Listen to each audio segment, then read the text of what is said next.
Well, I think that it's really important to have rituals. Even secular psychologists talk about the importance of ritual in a household. So, ritual does a lot to bring stability to a household.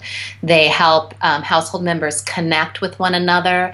They create family identities, and they also bring stability. I mean, rituals can be daily, they can be seasonal, they can be annual, but one of the things they do is bring that kind of predictability to a household. So when you add faith tradition to ritual, not only are you doing all of those things, idea of bringing the stability, connecting different members of the household, but you're also adding the teaching.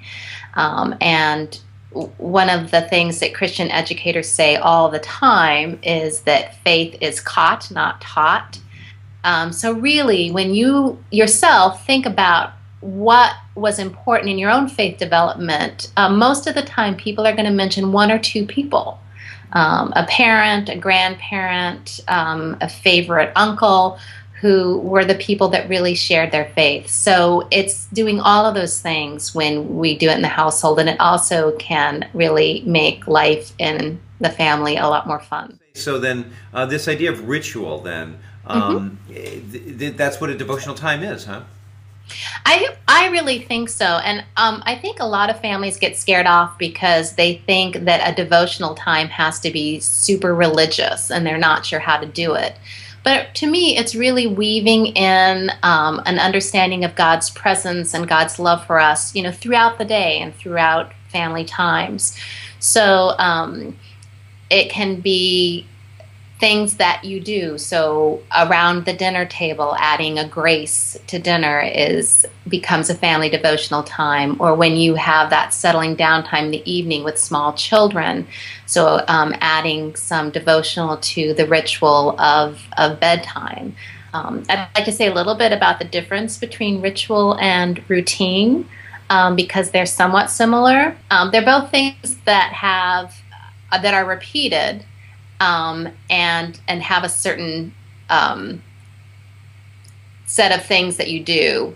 So, for example, most of us have a morning routine, the way that we get up, when we brush our teeth, when we get dressed, and you like to do it the same way every morning because it makes you, feel more settled about your day. The difference between that and a ritual is also repeated and also has certain steps to it, but the difference is the ritual embeds meaning in what you're doing. I think a perfect example for me is family dinner. This is just something that my husband and I decided was going to be very important in our household. In fact, once we both changed jobs and moved to a different state, just so we could have dinner together and get rid of commutes and other things that, were in the way of that. And one of the things that we always did, even before we had children, was we would always have candles on the table. So we would light a candle and say grace. And when our children came around, we did the same thing. And so that then becomes more of a ritual. The funny story is that when our children were really young and we were eating dinner at a friend's house, and so they got everybody, we sat down at the table, and my daughters looked startled because to them, they didn't know you could start dinner yet because they didn't light a candle and they didn't say a grace. And so for them, early on, they had learned that that's part of what mealtime is.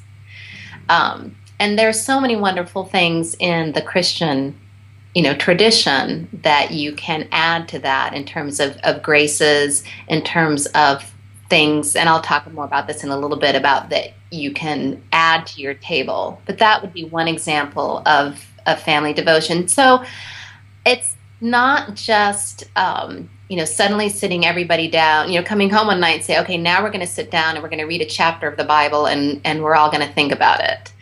But really, devotion are things that you do as a family that bring you that connectivity, may involve ritual, and definitely passes on some faith stories. Is there some research that you're mindful of that talks about the importance of starting children out early in terms of their spiritual development later on? People who work most with early children's spirituality, and clearly the people who do Catechesis of the Good Shepherd and Godly Play, Sophia Cavalletti, really talk about that from the very beginning, children have a real sense of God and the holy. And so to sort of assume that, children are empty vessels and, we're the adults and we're going to fill them with all that good information and sort of to wait till they can understand before we tell them things, you really lose a lot of ground because children are complete human beings. And I think that's what's so important about our baptismal tradition. When we baptize infants, which we do, and they haven't read the baptismal service, we understand that they are complete members of the body of Christ. They have emotional lives, they have spiritual lives, they have intellectual lives, even as very young infants. So from the beginning, the way that we connect with that, we are just gaining a whole lot of ground. I think the other thing that's really important is our lives these days are so busy. And it's very easy, even with young children in the home, to be going 5 different places all the time. So I think being intentional about being together and spending time together is really, really important. I think it will look different for each family depending on their household and what's going on.